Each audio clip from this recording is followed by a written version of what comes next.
राम मित्रांनो, तुमचं आपल्या यूट्यूब चॅनलवरती सर्वांचं स्वागत आहे। आपण पाहिलं आता 2 मिनिटाच्या आधी त्या भाऊनं जो लाल फुगे विकत आहे ते आंधळे आहेत, ब्लाइंड आहेत, त्यांची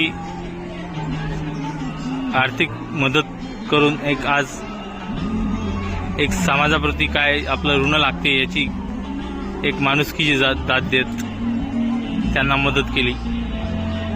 परत आज मला एक माणुसकीचं चित्र पाहायला मिळालं, त्यासाठी मी त्यांचे खरंच मनापासून आभार मानतो। अशाच लोकांसाठी मदत करण्यासाठी आपण समोर यावे आणि होईल तेवढी आपल्या ऐकून तेवढी मदत करत राहावी।